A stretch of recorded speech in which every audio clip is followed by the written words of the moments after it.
Bedtime is supposed to be a happy event for a tired child. For me it was terrifying.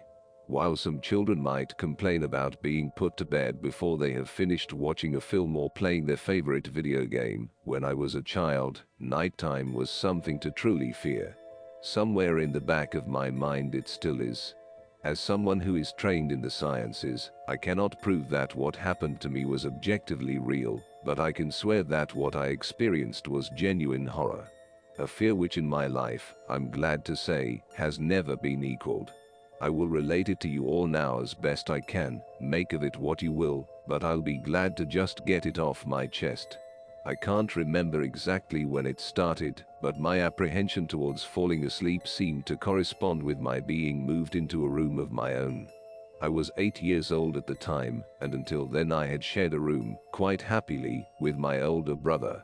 As is perfectly understandable for a boy 5 years my senior, my brother eventually wished for a room of his own, and as a result, I was given the room at the back of the house. It was a small, narrow yet oddly elongated room, large enough for a bed and a couple of chests of drawers, but not much else. I couldn't really complain because, even at that age, I understood that we did not have a large house, and I had no real cause to be disappointed, as my family was both loving and caring. It was a happy childhood during the day.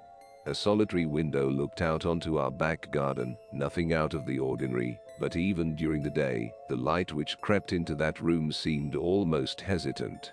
As my brother was given a new bed, I was given the bunk air beds which we used to share.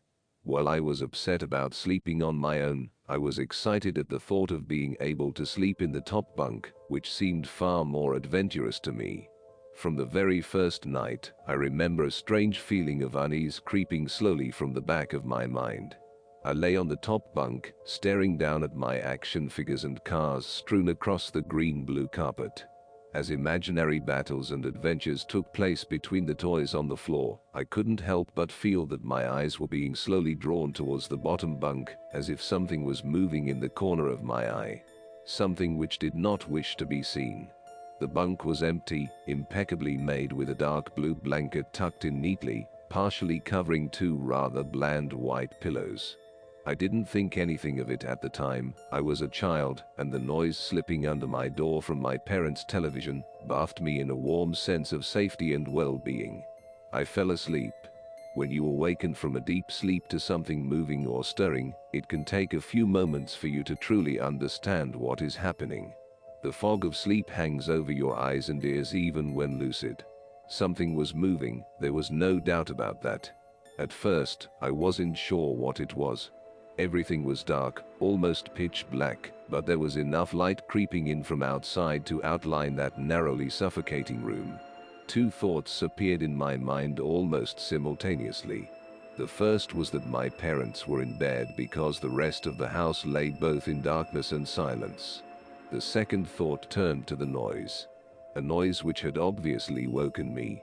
As the last cobwebs of sleep withered from my mind, the noise took on a more familiar form.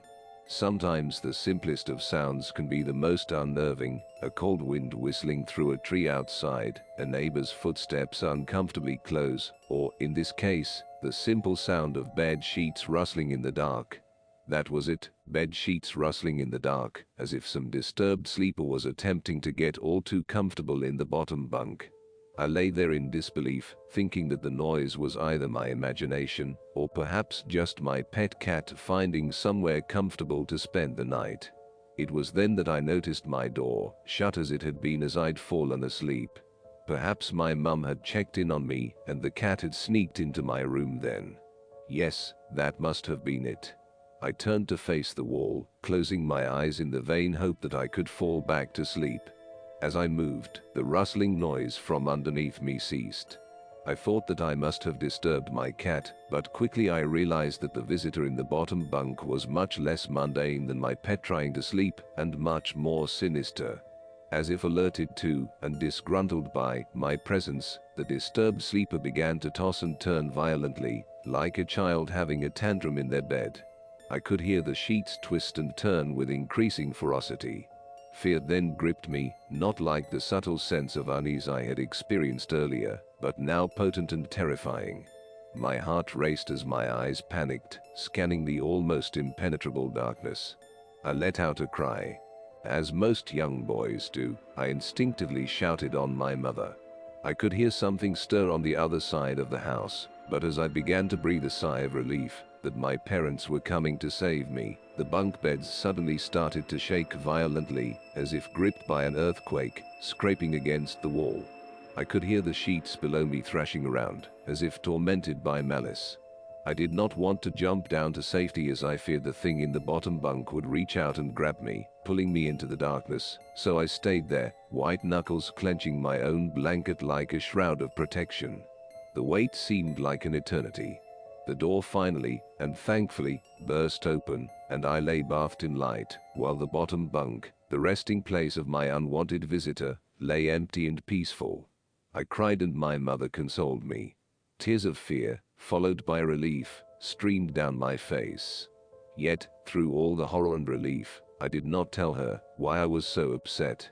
I cannot explain it, but it was as though whatever had been in that bunk would return, if I even so much as spoke of it, or uttered a single syllable of its existence. Whether that was the truth, I do not know, but as a child I felt as if that unseen menace remained close, listening. My mother lay in the empty bunk, promising to stay there until morning. Eventually my anxiety diminished, tiredness pushed me back towards sleep, but I remained restless, waking several times momentarily to the sound of rustling bed sheets. I remember the next day wanting to go anywhere, be anywhere, but in that narrow suffocating room. It was a Saturday and I played outside, quite happily with my friends. Although our house was not large, we were lucky to have a long sloping garden in the back. We played there often, as much of it was overgrown, and we could hide in the bushes, climb in the huge sycamore tree which towered above all else, and easily imagine ourselves in the throes of a grand adventure in some untamed exotic land. As fun as it all was, occasionally my eye would turn to that small window, ordinary, slight, and innocuous. But for me, that thin boundary was a looking glass into a strange, cold pocket of dread. Outside, the lush green surroundings of our garden filled with the smiling faces of my friends could not extinguish the creeping feeling clawing its way up my spine, each hair standing on end. The feeling of something in that room, watching me play, waiting for the night, when I would be alone, eagerly filled with hate. It may sound strange to you, but by the time my parents ushered me back into that room for the night, I said nothing. I didn't protest, I didn't even make an excuse as to why I couldn't sleep there. I simply and sullenly walked into that room, climbed the few steps into the top bunk and then waited. As an adult, I would be telling everyone about my experience, but even at that age, I felt almost silly to be talking about something which I really had no evidence for. I would be lying, however, if I said this was my primary reason. I still felt that this thing would be enraged if I so much as spoke of it. It's funny how certain words can remain hidden from your mind, no matter how blatant or obvious they are. One word came to me that second night, lying there in the darkness alone, frightened, aware of a rotten change in the atmosphere, a thickening of the air, as if something had displaced it. As I heard the first casual twists of the bed sheets below, the first anxious increase of my heartbeat at the realization that something was once again in the bottom bunk, that word, a word which had been sent into exile, filtered up through my consciousness, breaking free of all repression, gasping for air, screaming, etching, and carving itself into my mind. Ghost. As this thought came to me, I noticed that my unwelcome visitor had ceased moving. The bed sheets lay calm and dormant, but they had been replaced by something far more hideous. A slow, rhythmic, rasping breath heaved and escaped from the thing below. I could imagine its chest rising and falling with each sordid, wheezing, and garbled breath. I shuddered and hoped beyond all hope that it would leave without occurrence. The house lay, as it had the previous night, in a thick blanket of darkness. Silence prevailed, all but for the perverted breath of my, as yet unseen bunkmate. I lay there terrified. I just wanted this thing to go, to leave me alone. What did it want? Then something unmistakably chilling transpired. It moved. It moved in a way different from before. When it threw itself around in the bottom bunk it seemed unrestrained, without purpose, almost animalistic. This movement, however, was driven by awareness, with purpose, with a goal in mind. For that thing lying there in the darkness, that thing which seemed intent on terrorizing a young boy, calmly and nonchalantly sat up. Its labored breathing had become louder as now only a mattress and a few flimsy wooden slats separated my body from the unearthly breath below. I lay there, my eyes filled with tears. A fear which mere words cannot relate to you or anyone else coursed through my veins. I would not have believed that this fear could have been heightened, but I was so wrong. I imagined what this thing would look like, sitting there listening from below my mattress, hoping to catch the slightest hint that I was awake.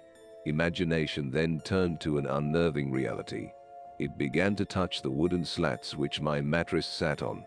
It seemed to caress them carefully, running what I imagined to be fingers and hands across the surface of the wood. Then, with great force, it prodded angrily between two slats into the mattress. Even through the padding, it felt as though someone had viciously stuck their fingers into my side. I let out an almighty cry, and the wheezing, shaking, and moving thing in the bunk below replied in kind, by violently vibrating the bunk as it had done the night before. Small flakes of paint powdered onto my blanket from the wall as the frame of the bed scraped along it, backwards and forwards. Once again, I was bathed in light, and there stood my mother, loving, caring as she always was, with a comforting hug and calming words which eventually subdued my hysteria. Of course, she asked what was wrong, but I could not say, I dared not say. I simply said one word over and over and over again. Nightmare. This pattern of events continued for weeks, if not months. Night after night I would awaken to the sound of rustling sheets. Each time I would scream so as to not provide this abomination with time to prod and feel for me. With each cry the bed would shake violently, stopping with the arrival of my mother, who would spend the rest of the night in the bottom bunk, seemingly unaware of the sinister force torturing her son nightly. Along the way, I managed to feign illness a few times, and come up with other less than truthful reasons for sleeping in my parents' bed, but more often than not, I would be alone for the first few hours of each night in that place. The room where the light from outside did not sit right. Alone with that thing. With time you can become desensitized to almost anything, no matter how horrific. I had come to realize that, for whatever reason, this thing could not harm me when my mother was present. I am sure the same would have been said for my father, but as loving as he was, waking him from sleep was almost impossible. After a few months, I had grown accustomed to my nightly visitor. Do not mistake this for some unearthly friendship. I detested the thing. I still feared it greatly as I could almost sense its desires and its personality, if you could call it that. One filled with a perverted and twisted hatred yet longing for me, of perhaps all things. My greatest fears were realized in the winter. The days grew short, and the longer nights merely provided this wretch with more opportunities. It was a difficult time for my family. My grandmother, a wonderfully kind and gentle woman, had deteriorated greatly since the death of my grandfather. My mother was trying her best to keep her in the community as long as possible. However, dementia is a cruel and degenerative illness, robbing a person of their memories one day at a time. Soon she recognized none of us, and it became clear that she would need to be moved from her house to a nursing home. Before she could be moved, my grandmother had a particularly difficult few nights, and my mother decided that she would stay with her. As much as I loved my grandmother and felt nothing but anguish at her illness, to this day I feel guilty that my first thoughts were not of her, but of what my nightly visitor may do, should it become aware of my mother's absence. Her presence being the one thing which I was sure was protecting me from the full horror of this thing's reach. I rushed home from school that day and immediately wrenched the bed sheets and mattress from the lower bunk, removing all the slats, and placing an old desk, a chest of drawers, and some chairs which we kept in a cupboard where the bottom bunk used to be. I told my father I was making an office which he found adorable, but I would be damned if I'd give that thing a place to sleep for one more night. As darkness approached, I lay there knowing my mother was not in the house. I did not know what to do. My only impulse was to sneak into her jewelry box and take a small family crucifix which I had seen there before. While my family was not very religious, at that age I still believed in God and hoped that somehow this would protect me. Although fearful and anxious, while gripping the crucifix under my pillow tightly in one hand, sleep eventually came, and as I drifted off to dream, I hoped that I would awaken in the morning without incidents. Unfortunately, that night was the most terrifying of all. I woke gradually. The room was once again dark. As my eyes adjusted, I could gradually make out the window and the door and the walls, some toys on a shelf, and, even to this day, I shudder to think of it, for there was no noise. No rustling of sheets. No movement at all. The room felt lifeless. Lifeless, yet not empty. The nightly visitor, that unwelcome, wheezing, hate-filled thing which had terrorized me night after night, was not in the bottom bunk, it was in my bed. I opened my mouth to scream, but nothing came out. Utter terror had shaken the very sound from my voice. I lay motionless. If I could not scream, I did not want to let it know I was awake. I had not yet seen it, I could only feel it. It was obscured under my blanket. I could see its outline, and I could feel its presence, but I dared not look. The weight of it pressed down on top of me, a sensation I will never forget. When I say that hours passed, I do not exaggerate. Laying there motionless in the darkness, I was every bit a scared and frightened young boy. If it had been during the summer months it would have been light by then, but the grasp of winter is long and unrelenting, and I knew it would be hours before sunrise. A sunrise which I yearned for. I was a timid child by nature, but I reached a breaking point, a moment where I could wait no more, where I could survive under this intimately deviant abomination no longer. Fear can sometimes wear you out, make you threadbare, a shell of nerves, leaving only the slightest trace of you behind. I had to get out of that bed. Then I remembered the crucifix. My hand still lay underneath the pillow, but it was empty. I slowly moved my wrist around to find it, minimizing as best I could the sound and vibrations caused, but it could not be found. I had either knocked it off the top bunk, or it had. I could not even bear to think of it being taken from my hand. Without the crucifix, I lost any sense of hope.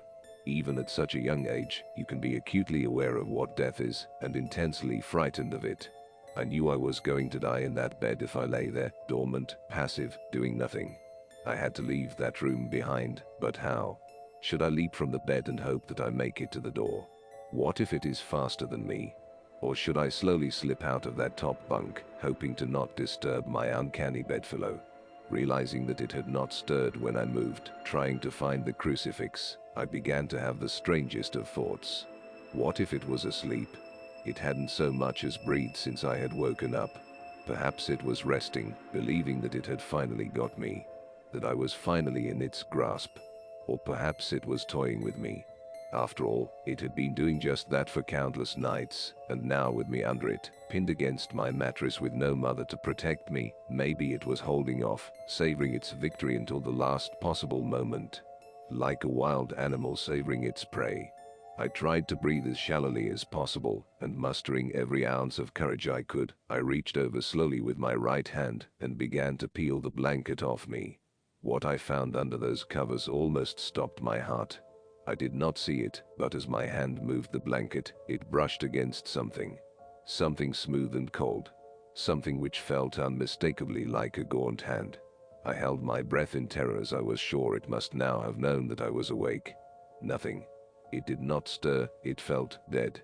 After a few moments, I placed my hand carefully further down the blanket and felt a thin, pulley-formed forearm. My confidence and almost twisted sense of curiosity grew as I moved down further to a disproportionately larger bicep muscle. The arm was outstretched, lying across my chest, with the hand resting on my left shoulder, as if it had grabbed me in my sleep. I realized that I would have to move this cadaverous appendage if I even so much as hoped to escape its grasp.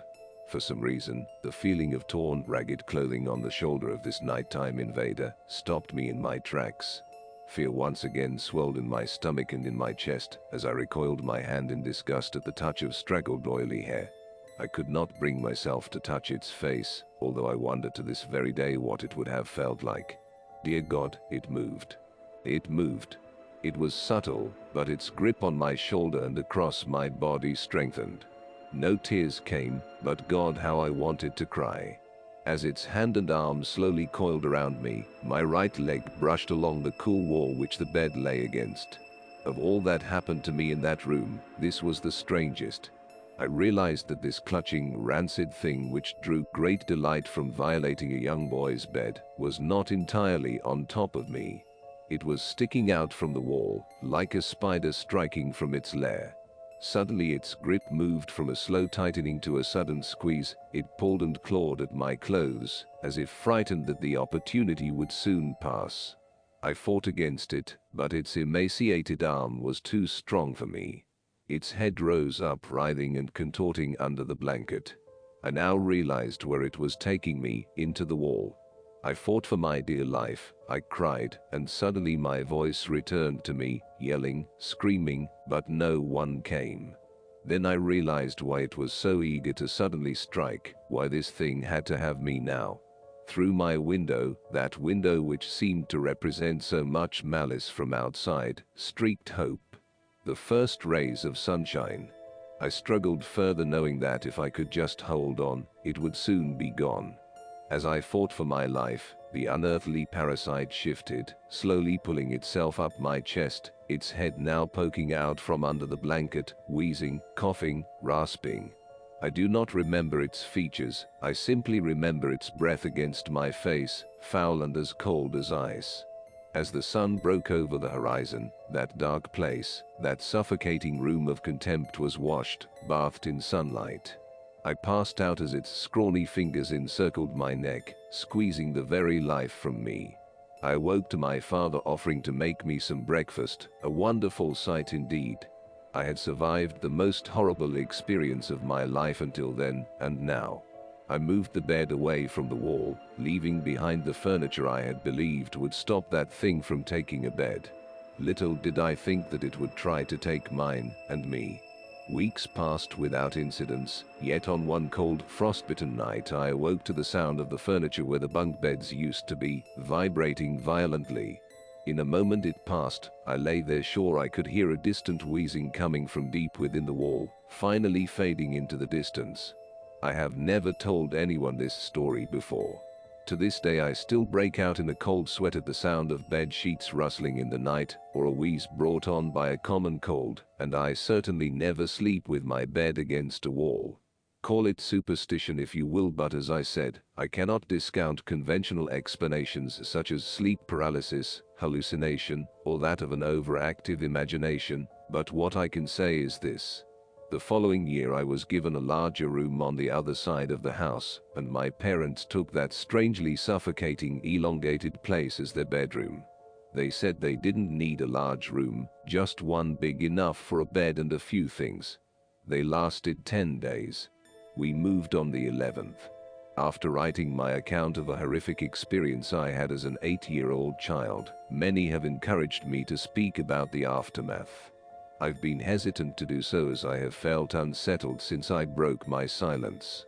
Sleep has not come easy to me these last few nights. My skepticism, however, remains resilient, and as such I will tell of what I experienced in the other room. This won't be as long, as what occurred only took place over a few days, but that was more than enough for me. If you recall, after that unwelcome, nightly visitor left me, I was moved into another bedroom a year later. This room was much larger than the previous one, and had a warm and welcoming atmosphere to it. Some places feel bad. The room before felt foul, but this one did not. Thankfully I was given a normal bed, the previous one was taken apart and thrown out, a welcome sight I might add. I loved my new room, I enjoyed the space for all my toys, I was happy that the place was large enough to have my friends drop by, but most of all I was relieved to just be out of that uneasy, foreboding part of the house.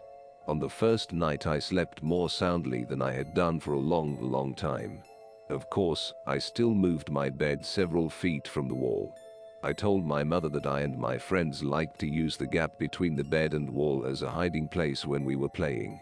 I awoke the next day feeling refreshed and relaxed.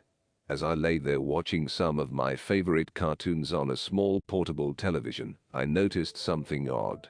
An old dark brown armchair which had always been there, sat at the foot of my bed, large and looming. It was frayed and worn, having been given to us as part of a suite by my cousin, but it had been used many times even by then. The chair itself was not unusual, but what unsettled me was that I could have sworn that before I had gone to sleep, the chair had been facing away from the bed. Now, in the cold light of day, the chair was facing me. I assumed one of my parents had moved it while I slept, probably looking for something which had been left there before we switched rooms. The second night was not as restful. It was around 11 p.m., and I could hear my parents' television from the other side of the house. The room was largely in darkness, the only illumination an orange hue drifting through my window from the streetlights outside. I lay there content, until I heard something quiet, yet unmistakable. At first, I thought it was the sound of my own breath exhaling and inhaling as I rested, but when I stopped for a moment, the quiet, almost inaudible sound of someone else in the room breathing in and out did not cease. It continued, rhythmically and without pause. I lay there in the darkness, but while I was still recovering from the terror instilled in me from my experiences in my previous bedroom, I was not entirely afraid. The breathing was so distant and unlike the wheezing I had heard during my encounter with that thing in the wall, that I remained calm, and even at that early age I believed that it was so subtle, that it was probably my imagination playing tricks on me. Still, I took no chances. I stepped out of bed, walked across the room and turned the light on. The sound had gone. I stared at that old worn armchair facing the foot of my bed, which was within reaching distance of where I slept, and turned it around to face the other way. I had no real reason to do so, but something about it sitting there filled me with dread. The third night I was not so fearless. Again, I awoke in darkness. Lying on my back I stared up at the ceiling, which seemed to happily absorb the dim orange light from the street. The tree outside my window swayed in a calm breeze, casting a strange collection of improbable moving shadows across the room. I could hear nothing but the long and distant hum of the city's night traffic. Just as I began to drift back into sleep, I heard it. A creak from the bottom of my bed as if something had moved or shifted its weight on the floor. I raised my head, peering through the darkness, but saw nothing strange. Everything sat as it had done throughout the day, nothing was out of place. I cast my gaze across the room. Some comics on the floor, a few boxes which had still to be unpacked, the armchair unmoved still facing away from the bottom of my bed. There was nothing sinister here. I was now fully awake, glancing over at my television considering whether or not to enjoy some late-night TV. I'd have to keep the volume low of course, as my older brother would hear it in the next room, and no doubt tell me to switch it off. Just as I sat up fully in bed, I heard it again. A low creak, accompanied by a sound. The sound of the slightest of movements. I looked again at the room. The dim orange shadows cast by the leaves hanging by my window now took on a more menacing form. I still saw no reason to be afraid. I stared at the chair at the end of my bed and saw nothing unusual about it. It's quite common for the mind to take a moment to fully come to terms with what it is seeing. It takes time to put the full horror of what is in front of you together into a moment of cold, bitter realization.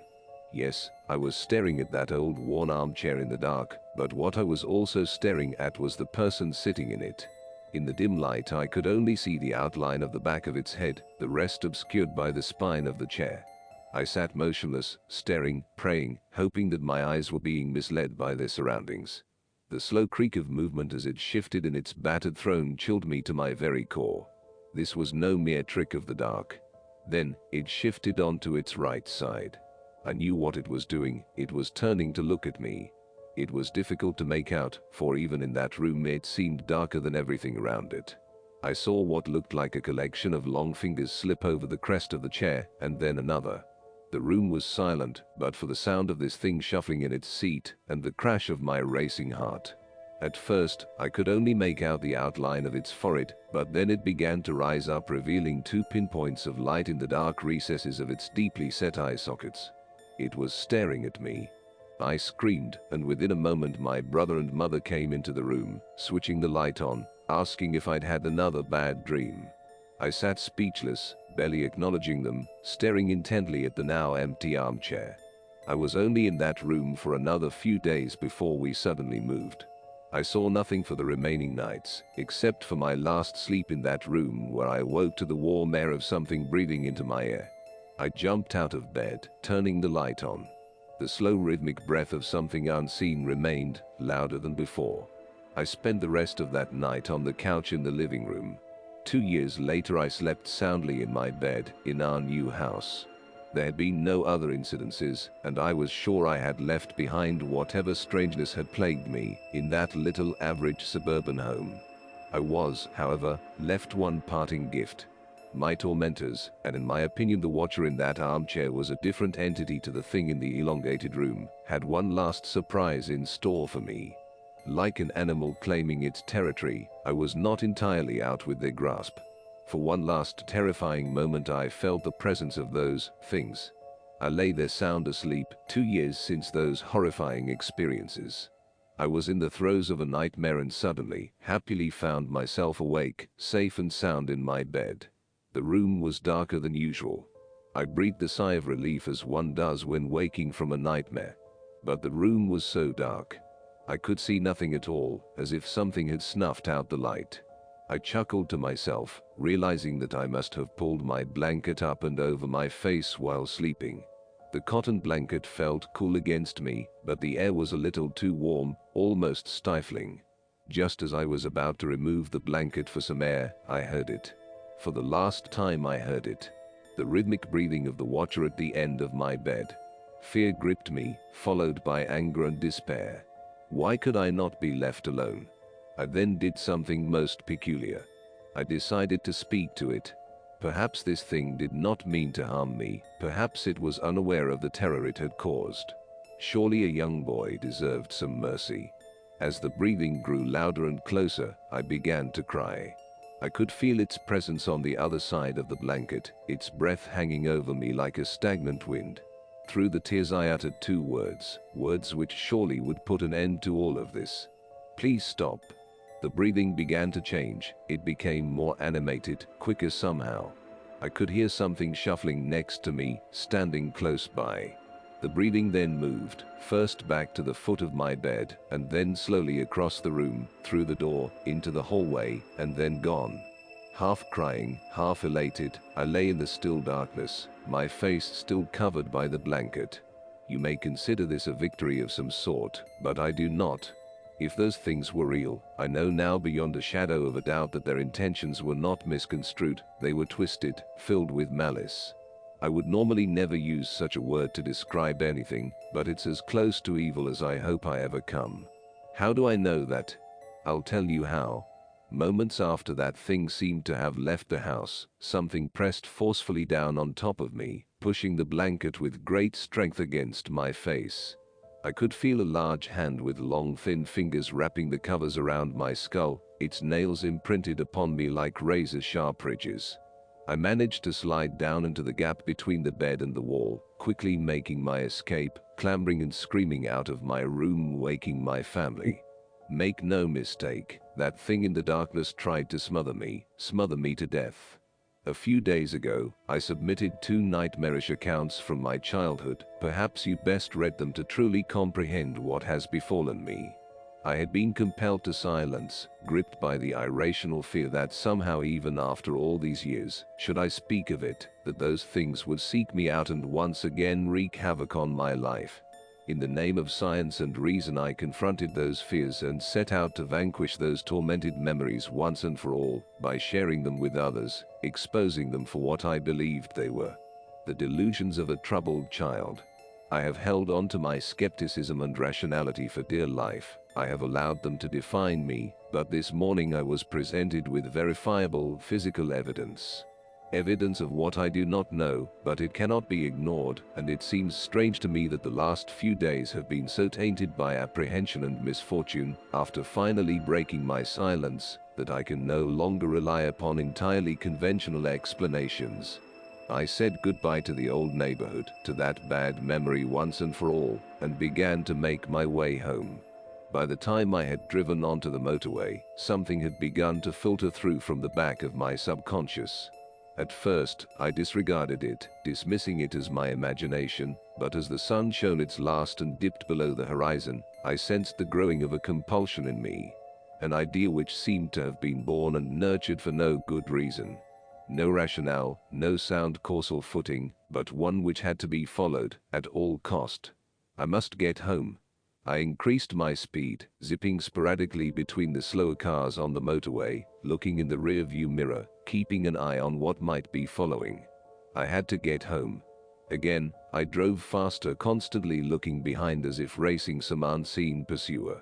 70, 80, 100 miles per hour. I tore along the road, I beeped, I yelled, the sweat lashed off me. What was happening to me? Please, just let me go home. White-knuckled, I finally made it off the motorway and onto the country roads which would lead directly to my town. The roads were narrow and wound around the now bleak and ominous countryside.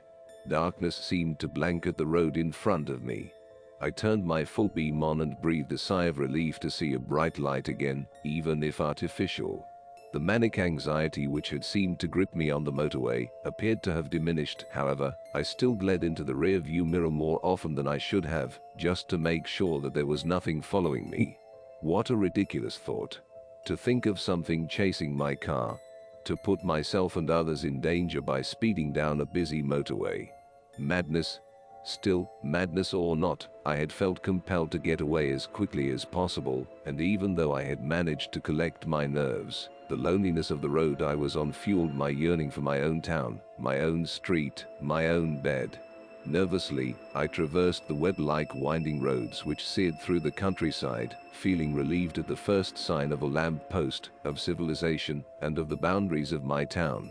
I pulled up outside of my house, switching the engine off, and sat for a moment in silence. I had to stop all this nonsense. Things coming out of walls, watchers smothering me at night, looking into someone's window like a prowler, all of this was lunacy. Tomorrow, I would start afresh, no more writing about my childhood experiences, no more reliving of dread-filled nights. Just getting back to normal, carrying out my work, spending time with my girlfriend, and most of all reaffirming my belief, faith, and confidence in science and rationality. Then the thing in the back seat leant over, grabbed me by the shoulder and breathed a foul, rancid breath from deep inside its lungs down the back of my neck. I scrambled for the door, my arms flailing around looking for the lock. Fear possessed me, shook me. A fear I remembered all too well, a fear from all those years ago, lying awake at night in that sickening room. The inside of the car had grown much colder, but that was nothing compared to the icy fingers burrowing into my shoulder. I honestly thought I was going to die, that this thing would finally get its way after all this time. The door handle popped in my panicked grip, and I fell out of the driver's seat onto the pavement. For the briefest of moments, I thought I caught a glimpse of something in the back seat. Vague, the form of an old man, yet twisted and distorted, grinning from ear to ear. Luckily there was no one around, as had there been I would have appeared a mad fool, for the car was empty. I grabbed the keys from the ignition and booted the door shut with my foot, locking it for the night. I staggered down the path and into my house. I'm not going to lie to you, but I drank myself to sleep last night. You may recall that I said I had evidence, actual physical evidence of something unnatural. You might be wondering what that evidence is. Well, I could say that it was the marks on my shoulder that made me shudder with fear, or I could tell you that my bedroom window lying prized open this morning, by what looked like claw marks, has left me dreading tonight, or any other. But no, none of that scared me as much as what I saw today upon waking. Sometimes the most frightening of messages are the most simple, for lying on my chest as I woke this morning, was a toy soldier, the soldier I had hidden in that hollow all those years ago. Returned to me as an adult, bitten in half. Last night was the most heart-wrenching and frightening of my life, so much so that I can barely bring myself to contemplate it. By now I will have submitted what occurred during my visit to that cursed place I once called home. A visit which heralded the return of my childhood fears. No matter what foul thing befell me then, nothing could have prepared me for last night. After waking up to the chilling sight of that toy soldier, bitten in half, I found that the window to my bedroom was slightly ajar. On closer inspection it looked entirely as if the window had been prized open from outside. The latches were bent back, out of position as if subjected to an unrestricted, unbound brute force. From the outside looking in, I could see 3 indentations where the unwelcome housebreaker had used some kind of tool to leverage the window unnaturally away from its latch. What was peculiar about those markings was that they seemed to cut across the outside of the window frame like an old uneven razor, unlike a crowbar or other implement, which would have merely left a dent where it had been used as a wedge to force the window open. Nothing had been stolen, and I attempted to rationalize the markings on the window as human-made and not claw-like as they appeared to be. The toy soldier returned to me so violently, I could not explain. My heart sank at the very thought of it. I knew it was a message, but it seemed to me to be more of a twisted joke, announcing the arrival of my childhood predator, rather than something to be puzzled over or interpreted. I spent the morning checking each room of my house and its contents. Nothing was missing. I could only hope that whatever that fiend had been in the back seat of my car the previous night, that it had only wished to frighten me one last time, and then be on its way. Perhaps its reach would be weakened so far from my childhood bedroom. It is all too easy for any sane person to persuade themselves that a traumatic event is something more benign, but in this instance I could not. That broken toy was not a mere joke, but a promise. A promise that it would return, for what I did not wish to know. My thoughts naturally tumbled inwards and back to those terrifying nights I had as a child. I was now reintroduced to the apprehension of bedtime, the longing for the day, and the anxiety of night. Like an old and relentless enemy, my fear grew throughout the day, festering inside of me, leading to strange and ominous thoughts about the consequences of unwittingly bringing that thing home. Do not misunderstand me, my fear was not simply for my own safety. As a child I believed that my nightly visitor was transfixed and consumed by wanting me, but I did not feel that my loved ones were in any danger. This, however, had changed. I did worry. This time I did feel nothing but fear for my loved ones, because you see, I do not live alone. My girlfriend and I moved in together over 2 years ago. I have caused enough damage now that I do not wish to speak her name, and will simply refer to her as Mary.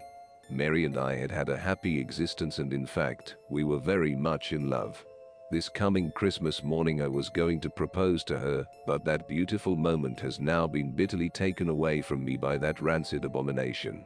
I knew that Mary would be home that evening.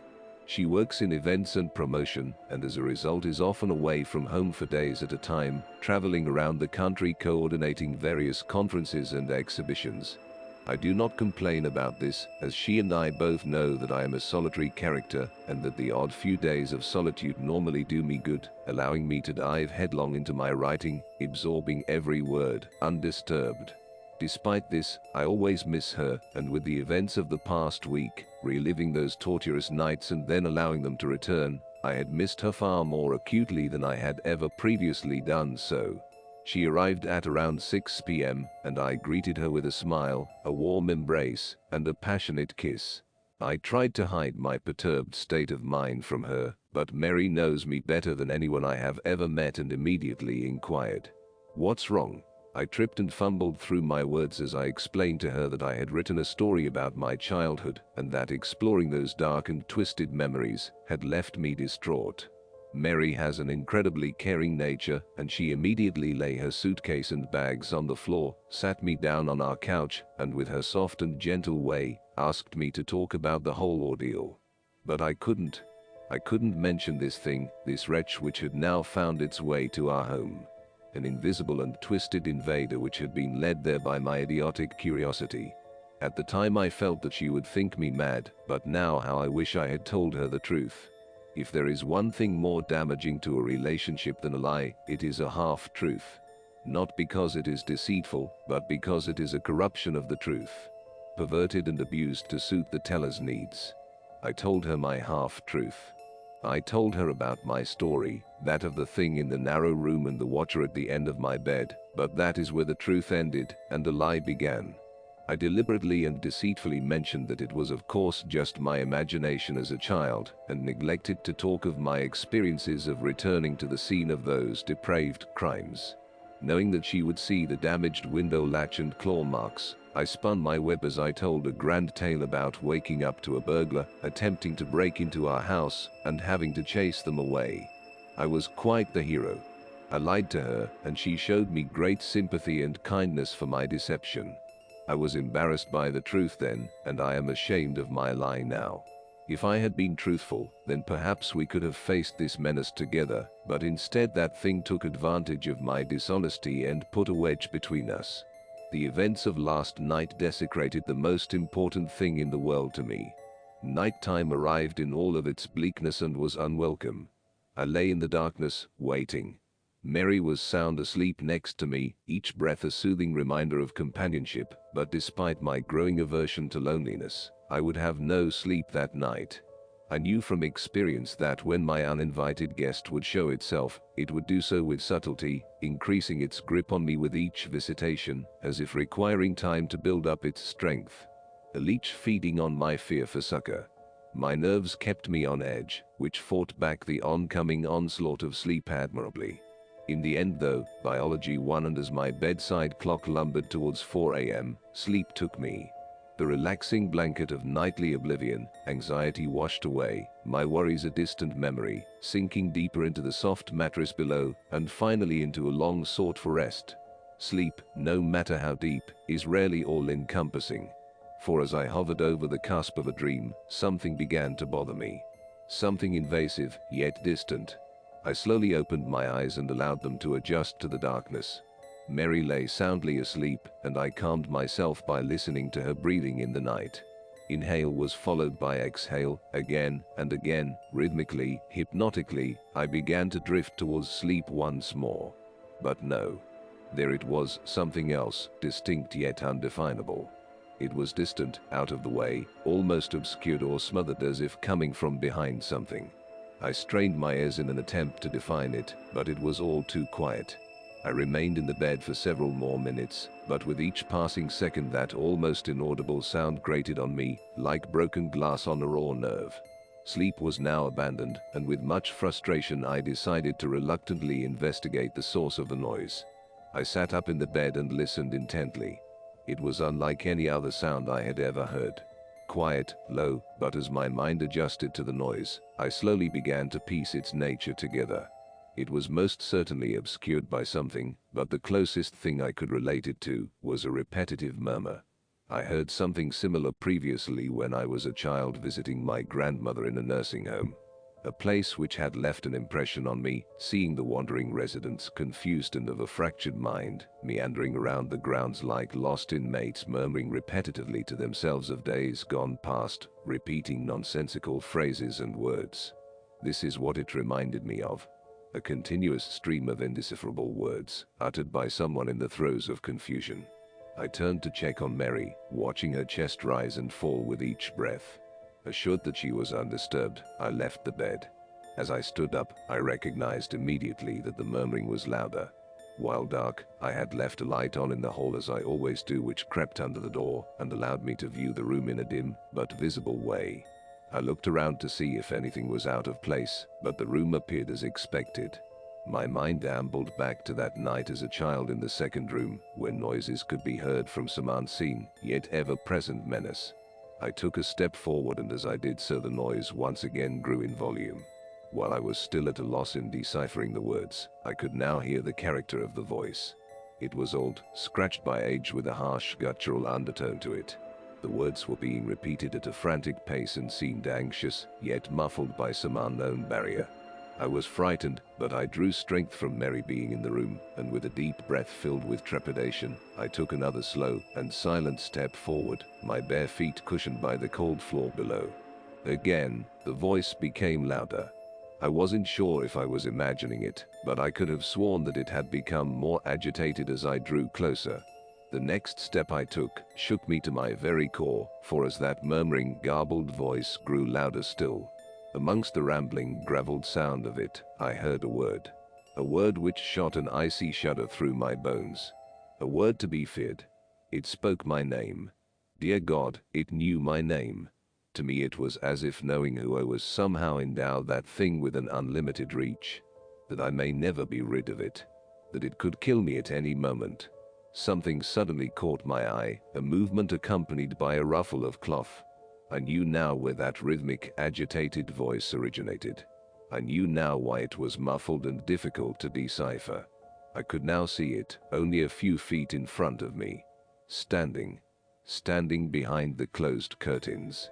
The moon was in its ascendancy outside, and while its glimmer could not entirely penetrate the thick cloth, it could barely and faintly outline the thing watching between my window and the curtains. I cannot now convey the strangeness which then overcame me. My anxiety and terror had heightened, but an unusual compulsion, an untimely sense of purpose took me over.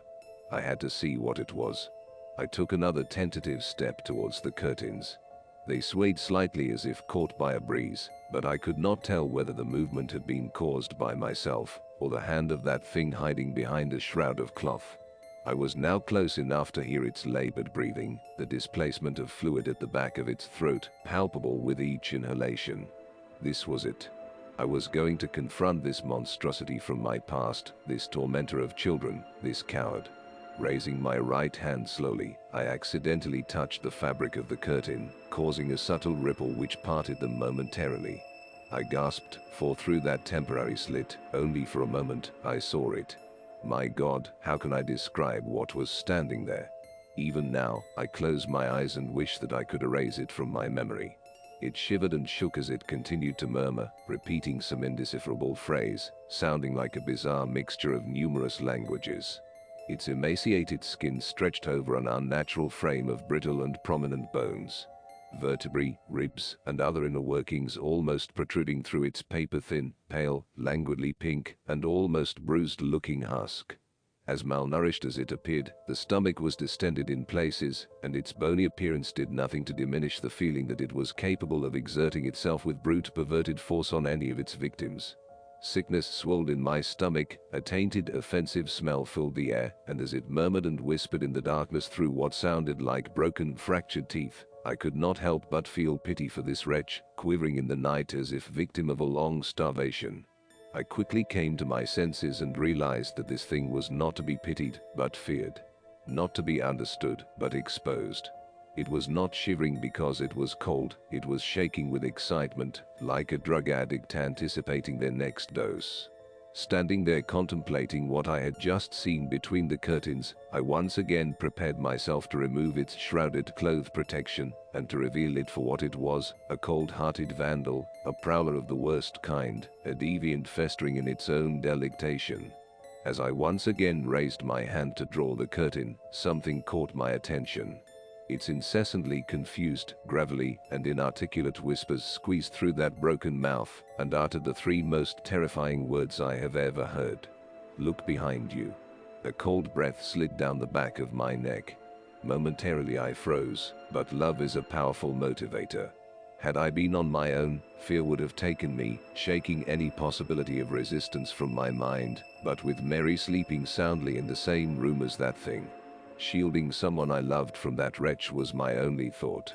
I turned around slowly, and as I did so, I could hear it wheezing, gasping, groaning for air.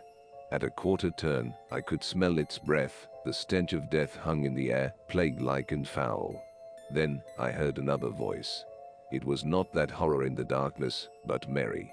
She let out a scream which startled and distressed me to my very core. A scream which will haunt me for the rest of my days. I turned quickly and laid eyes on it, but it wasn't behind me, it was on the bed. It writhed and rasped, wheezing in delight, its bony spine curved with the anguish of countless years protruding through a ragged torn piece of cloth which hung loosely over its torso, in a vain attempt to appear almost human. But was it human? Had it once been human? Or was it something so vile, so despicable, so utterly and sorrowfully contemptible that no man or woman could ever attempt to quantify or understand it? I sprung forward towards it, grabbing, hitting, pulling at that thing with every ounce of my strength, its loose skin slipping through my hands. It squeezed and forced Mary's face into her pillow with glee, as its other limbs arched and contorted, tearing at her nightdress, running its long, starved fingers over her naked body with its sordid caress. Mary's screams were muffled by the pillow as I began to fear that she was being suffocated. I shouted, I yelled, I pleaded with that thing to leave her alone, to take me, to do anything it wanted, but that only served to animate the fiend to even greater depths of depravity. It was hurting her, cutting her. My beautiful Mary. Suddenly it stopped attacking her, but it still kept one of its brittle, gangly, and gaunt, yet weighted hands on the back of Mary's head, pushing her face further into her pillow. I had my hands around its putrid neck, trying as best I could to strangle the beast, but my efforts were in vain. Its scrawny frame belied its overpowering strength. I watched in sickly disbelief as it began to run its cadaverous fingers through Mary's hair, slowly, and almost with affection. I could now hear the twisting and cracking of bone, the popping of cartilage, the snapping of tendons. Thank God it was not coming from Mary. I was now on its back with my arm wrapped around its throat and my chin rubbing against the abrasive skin of its shoulder. As its spine dug sharply into my stomach, it twisted its head in an entirely inhuman way. Its neck clicked and groaned under the strain with every arthritic movement, as if hindered by 1,000 years of rigor mortis. It was now looking at me. I have heard it often said of some people that they cannot see the forest for the trees, but now I truly appreciate that sentiment, so close was I to its black icy stare that I could not take in its surrounding features. I increased my grip, I swore, I screamed, I would have torn its throat out if I could have, but it was all in vain as it continued to run its scrawny fingers through Mary's hair nonchalantly while looking at me. I don't think I will ever truly recover from the sound which seeped out through what I assumed to be its approximation of a grin. A wheezing sigh. A grunt. Something which sounded very close to a sinister, otherworldly laugh. As its face touched mine, its eyes stared deep into me. Not even my reflection was returned. Two looking glasses into a sanctuary for the dark, devoid of light, happiness, and love. It was staring as if it wished to say something, as if it was trying to communicate a simple idea to me. Malice. With a wrenching, stuttered and violent movement, it tore an entire fistful of hair from Mary's head, leaving behind it an open wound. Then it was gone. Mary did not scream, she merely whimpered. I turned the bedside lamp on, but no words of care or sympathy could console her. She wept uncontrollably. The bed was soaked in blood which had seeped out from the numerous scratches on her back and the large cut where an entire section of her hair had once been. I hugged her, told her that everything would be all right. Then she looked at me. Looking at her tear-filled eyes, I knew what she thought immediately. She thought I had attacked her, that I had done those terrible things to her. Of all the experiences I have had, the look of betrayal, disgust, and contempt on Mary's face will remain the most painful. She is gone. After composing herself, she gathered up some things and left. I tried to explain, I tried to tell her everything that had been happening, but she would not listen. Who would believe such a preposterous story? She simply said that she would not call the police, but that if I ever attempted to contact her, she would do just that. To her, I was the aggressor, not that thing. As she left, she turned to look at me one last time, and then burst into tears. I know now that I have lost her forever.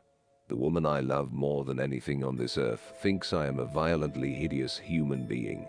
If only she could understand that whatever did this, that it was not human, and if it ever was, it had long since abandoned that nature. It was 5 a.m. when Mary left me. It's 9 a.m. now. I am sitting here in the cold light of day at my kitchen table, writing this, so that there is some record of what has transpired, so that people know, so that Mary knows, that whatever happens, that whatever occurs from here on in, that it was that despicable creature from my childhood, from that cursed narrow room all those years ago, which rained this misery down upon me, upon us. I must now dispense with the sentiment. I could easily sit here mourning the loss of my relationship with Mary, or I could allow myself to be overcome with fear, to do nothing. But that simply will not do. I sprung forward towards it, grabbing, hitting, pulling at that thing with every ounce of my strength, its loose skin slipping through my hands. It squeezed and forced Mary's face into her pillow with glee, as its other limbs arched and contorted, tearing at her nightdress, running its long, starved fingers over her naked body with its sordid caress.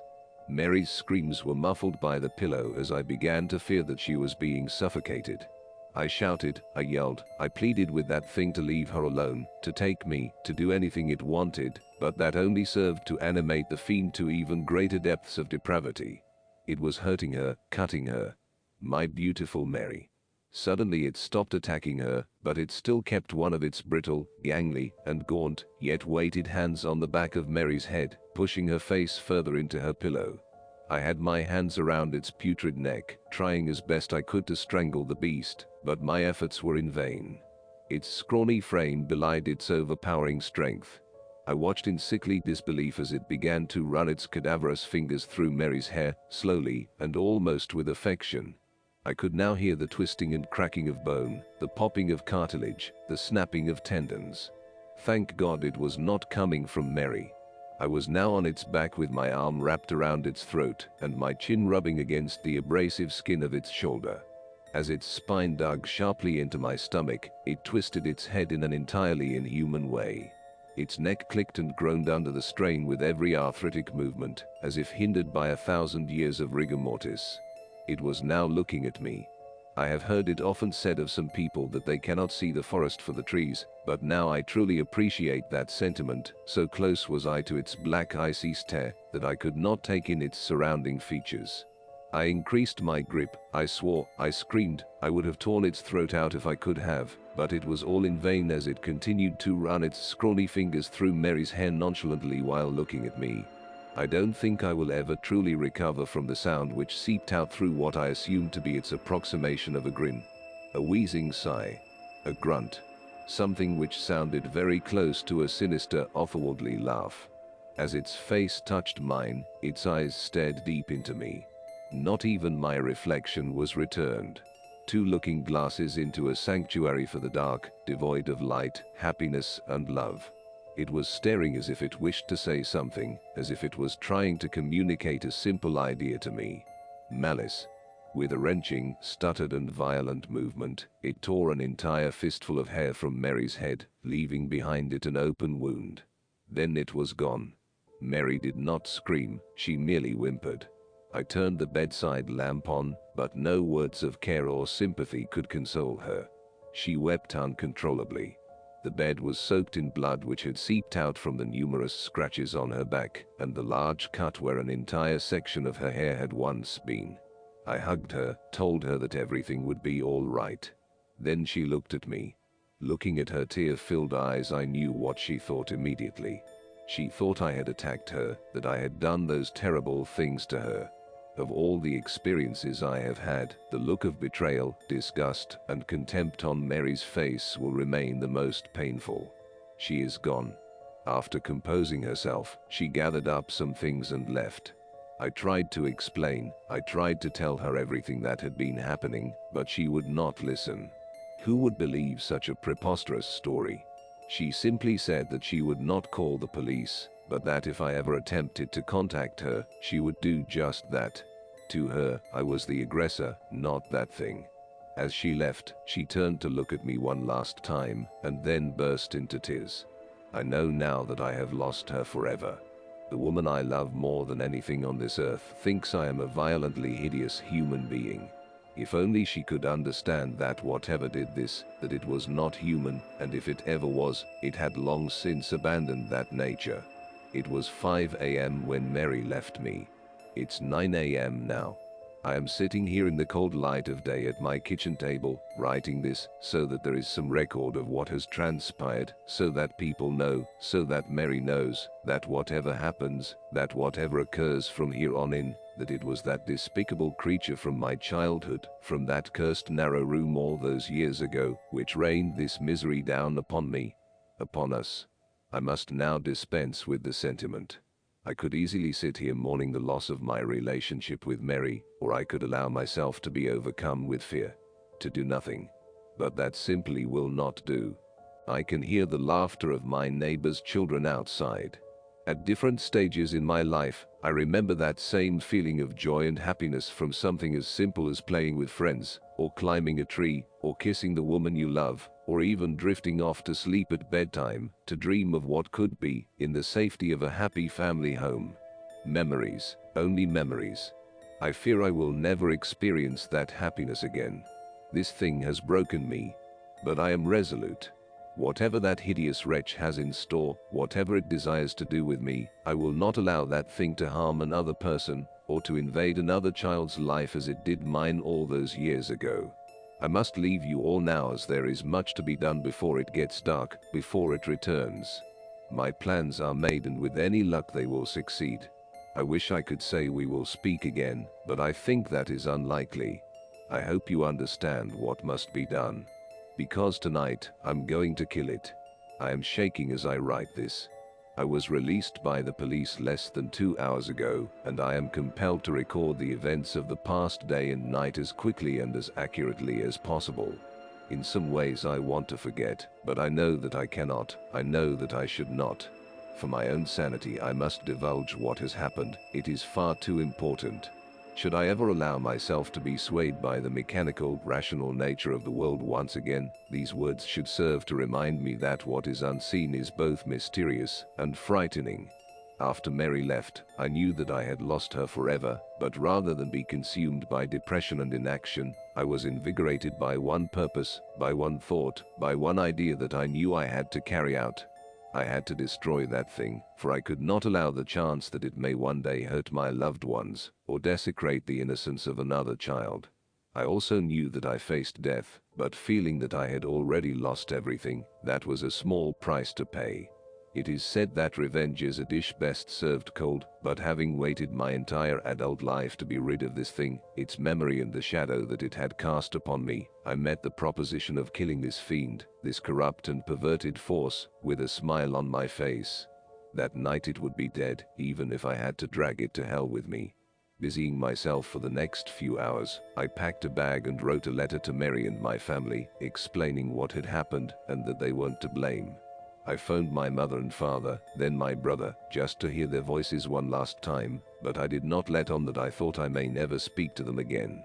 My mother's intuition led her to ask if everything was all right. I smiled and told her I loved her before reluctantly saying goodbye. At about 7 o'clock I made my way out to the car. The sun had already set, and the street seemed eerily quiet, as if the scene of an unattended funeral. I sat in the driver's seat, leaving the door on the other side open, awaiting my most unwelcome passenger. By 9 o'clock nothing out of the ordinary had occurred, the place remained deserted, and the cold night air flowing through the open door was beginning to bite. As I sat there, contemplation echoed through my mind. I ruminated on the nature of this cadaverous parasite. One question arose out of a sea of thoughts, towering above all else, unmoving and continuous. Can you kill something which is already dead? I did not know if this was a thing of the grave, or some unworldly specter which could be considered alive in some way, but just as I was re-evaluating my plan, there it was. It was subtle at first, but there was a small, almost indistinguishable shift in the suspension of the car. Had it been any other circumstance, I would have put this down to a gust of wind pushing and pulling at the chassis, but I was all too familiar with that feeling from all those years ago, as the bunk bed would shift slightly with that thing climbing into the bottom bed. I knew its foul calling card. The air grew denser as if contaminated by some nearby corpse. It was in the car with me, unseen, yes, but there nonetheless. As I heard the slightest of whispered breaths from the back seat, I leant over and calmly closed the passenger door. I turned the key in the ignition, and as I pulled out of the street, I could have sworn I heard a quiet yet distinctly malicious snigger, as of something mocking me. Did it know what I had planned for it? Our destination was not far, but the roaming hills through which our taken country road penetrated rose and diminished with regularity, a stark reminder of the ominous isolation of night. Occasionally on the way I could hear something from behind, but I refused to look for that thing in the dark. Patience. It would not be long before I would confront it. The irony hit me. I was worried about scaring off the same thing which had terrified and tortured me as a child.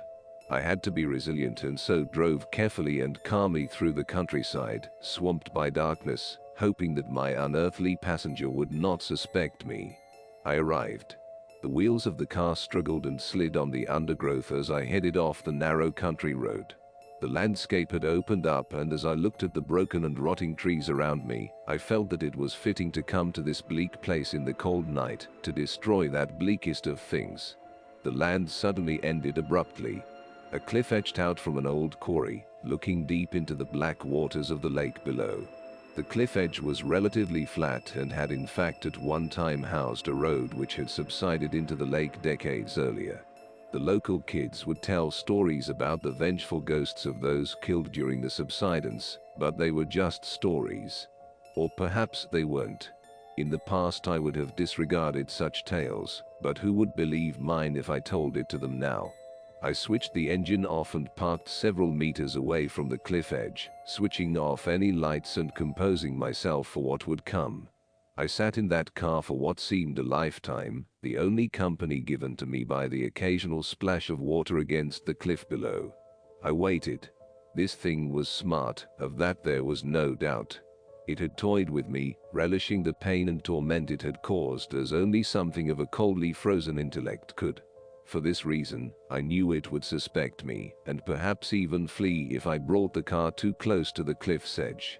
I had to wait for it to attack, let it feed, let it revel and gorge itself on me. Perhaps then it would not notice as I slowly plunged the car into that dark icy water below. I was going to drown the bastard. I had appraised the potential consequences in my head and reasoned that there would be a moment, a singular moment where I would have a slim opportunity to escape from the car just before it reached the edge. Mary and I used to go there occasionally, a place to be together away from everything else, and it did not look nearly as stark during a summer's day. I therefore had the place in mind and knew it well. The drop was at least 30 feet to the depths below, and I did not want to be in that car as it hit the water, nor trapped inside with that abomination. I waited. Then I heard it. Slowly at first, and then increasing in rate and volume, a rasping, wheezing breath from behind. Strangely, it sounded more labored than before. Each breath a struggle, filled with fluid, rotten and decayed. A shiver ran up my spine. A rank, foul smell began to fill the air. The breath drew closer from behind. My heart began to race, beating hard and fast as I looked up and saw the windscreen begin to ice up from inside. I could see my breath, a natural thing indeed, but what was unnatural was the breath visibly moving across my face from the side. I turned slowly. I wanted to cry. I wanted to leave, run into the night, but I had to stay. I could not allow it to escape. It was sitting in the passenger seat. I was staring at it, and it at me. Hunched over, covered by darkness, contorted, gaunt, hands seized as if fighting rigor mortis, it slowly moved towards me. One bony leg cracked and groaned as it slid over my lap and onto the other side. Oh God, it was sitting on me. It pulled itself in close to me, and through a shard of light provided by the moon, I saw its face. Skin hung from its jagged features. Glassy eyes stared deep into me as its grin spread up through its face, unnaturally wide as the result of its half-rotten flesh, exposing the rotten muscles, broken teeth and sinews of its rancid smile beneath. Pulling closer, it opened its mouth, revealing a wet and putrid tongue, which could be seen through part of its missing jaw. Wheezing, breathing heavily, a foul stench which stung my eyes and filled my mouth, elicited a response from me as I retched, my body attempting to expel its poisonous fumes, and as I did so it stopped for a moment, and then cackled to itself. Happy, content. Staring into its icy cold eyes, it yet gave the impression of an afflicted and increasingly weak old man. It was still incredibly strong, but it seemed as though it had lost some of its potency. Perhaps leaving that elongated room had somehow affected it. Its long protruding fingers caressed my face, and then, as a show of intent, it stuck one of them deep into my shoulder. I screamed as it bent and twisted inside of me, the rotting fiend moving its finger to cause the maximum amount of damage and pain that it could. As it did so, its other hand slid down against my body. It touched me. It was time. With my free arm I turned on the ignition, and though my shoulder was still pinned to the seat, I managed to fight through the pain, put the car into gear and took off as fast as I could. The creature flailed and screamed. It attempted to climb over me into the back seat, but I held on with all my strength, the thoughts of what it did to Mary, enough to fuel my rage. We raced towards the edge of the cliff, and I eyed the driver's door frantically. As we neared our icy plunge, I screamed in anger at its festering, rancid face, and pushed it off me. It scrambled into the back seat for dear life as I scrambled for mine by unlocking the car door. It was too late, the car careered over the cliff face, and before I knew it, we hit the dark water, splitting the black glass-like surface with tremendous force. I should have died then, but an airbag took the brunt of my impact, although I still managed to scrape my head across the door frame. Dazed, I looked around. The sound that I heard coming from that thing was malformed yet familiar. The squeal of some demonic child soon gave way to the anguish and rage of an ancient intelligence, which knew that it faced almost certain death. The water was frozen and poured in through the now twisted open car door with such force that it winded me. I gasped for air as my unwilling prey now did. It writhed and twisted as it looked for an exit. Spying the open door, it pulled itself through the water towards me. I curled up my fist and smashed it into that thing's face. Pieces of rotten flesh flaked off under the impact as a dark black liquid oozed from the resulting wound. Again, it attempted to get past me, and I knew that to keep it in that car long enough to drown, that I would have to die with it. I felt numb as the frozen water slipped over my chin, my heart struggled against the cold, and with a sudden surge I was submerged and had breathed my last. I held my breath, but only to compose and ready myself for an icy, suffocating death. I hoped that it would not be painful. My thoughts returned to Mary and my family. An all-consuming sense of sadness and despair overwhelmed me, but as I struggled with that thing trying to get past me and through the door, grabbing and flailing with its arms, I looked down and saw it. Its leg was trapped between the dashboard and floor of the car by the impact of the fall, and although it could move, it could not leave. I turned immediately for the door. I could barely see but a foot in front of me in that black water, but there was enough moonlight to light my way. Just as I got to the door, the wretch grabbed hold of me and pulled me back to it. It had given up all hope of escaping, but it wanted to drown me with it. We fought for what felt like an age in that cold, bitter grave, as the car slowly sank deeper and deeper into the darkness.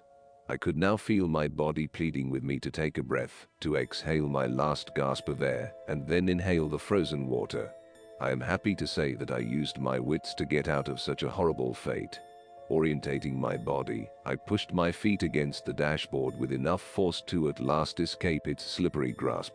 I do not remember much else, bar the anguished and hate-filled scream that my tormentor let out as I left it to die at the bottom of that icy lake. I found myself walking through the wilderness, cold, wet, but alive. The wound in my shoulder slowed me down, but I kept the bleeding at bay by applying pressure to it with my other hand. It took me 2 hours to walk home, and I am amazed that I did not collapse from exhaustion or hypothermia. When I saw the familiar sight of the street that I live on, I was filled with a sense of accomplishment, a sense of pride and triumph. I had beaten that thing once and for all.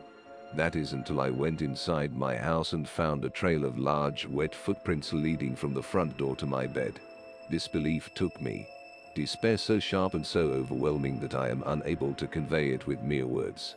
It was lying in my bed, waiting, a white sheet covering its emaciated body from sight. The human mind is a wonderful thing. Just as you believe your body has reached a level of exhaustion that it cannot recover from, that your emotions are so frayed that you feel you cannot continue, a thought springs as if miraculous from a weary mind. Let it rest for now. I quietly crept through the dark and picked up my wallet, which I had left on a small coffee table in the center of my living room. Leaving the door unlocked, I left to attend to a new plan and returned an hour later. With a moment's preparation, I slipped into the spare room. There I lay in that unsullied bed, waiting. I was sure that this was the end game, that instead of toying with me, it would come for the kill. How it had escaped that watery grave I did not know, but I would be damned if it would escape again. I could only hope that it would sense me from the other room. I closed my eyes, pretending to be sound asleep.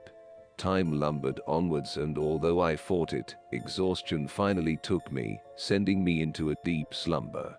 I woke with its hands around my neck. It coughed and spluttered on top of me, a rancid black liquid dripping on my face as it oozed from its facial wounds. I struggled, gasping for air and hoping that I had the strength in me to escape its grasp, but it was too strong, and my hands could not grip it with any sense of conviction, as it seemed to be dripping wet from its plunge into the lake. It may not have seemed rational at the time, but as my vision dimmed and the last light of consciousness extinguished within me, I did as so many animals do in their last moments. I played dead. Lying motionless, holding my breath, it shook me violently by the neck and then released me. I waited for my moment, my last chance to destroy this thing. Its labored breathing relaxed slightly and seemed to stare at me almost quizzically. I waited still for a shift of weight which might have let me throw it to the ground. Leaning down close to me, its wide crumbling sneer puckered. Gathering its putrid saliva in its mouth and in what was left of its cheeks, it then showed utter contempt for the living and the dead. It spat its festering fluid onto my face, the remnants dripping down onto me through a hole in its jaw.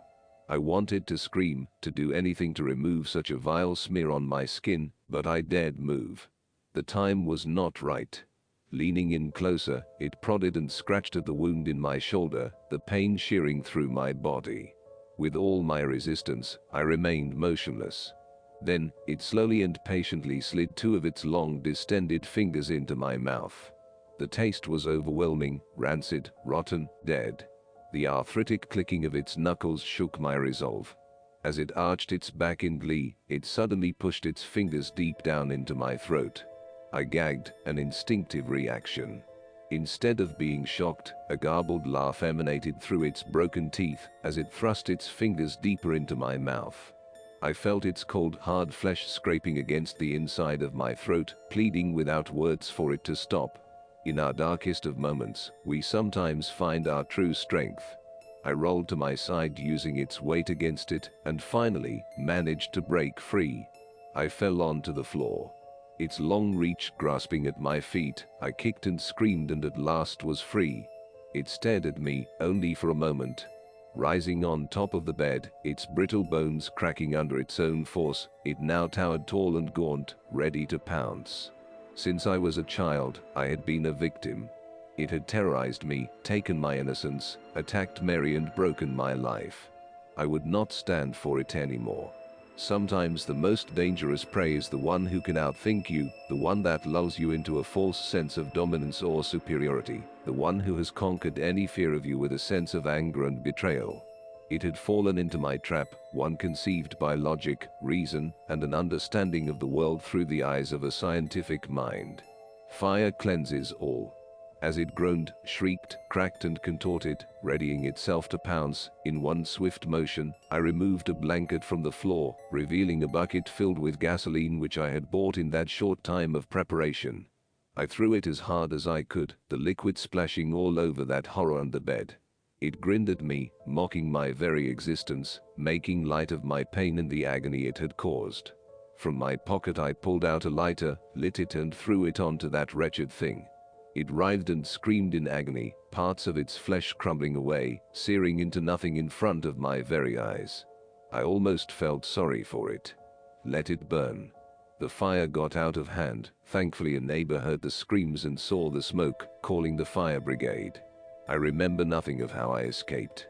I spent several hours in hospital being treated for light smoke inhalation and painful burns to my hands. It still hurts as I type, but as with many superficial wounds, they will heal. Perhaps there will be a few scars, but I can live with that. The police arrested me shortly afterwards, believing me a murderer. They suspect that I killed someone in that fire, and find it entirely suspicious that I have a deep wound in my shoulder and scratches over my body. I've been told not to stray far in case they wish to ask me further questions, but they can ask away. I doubt they'll believe my answers.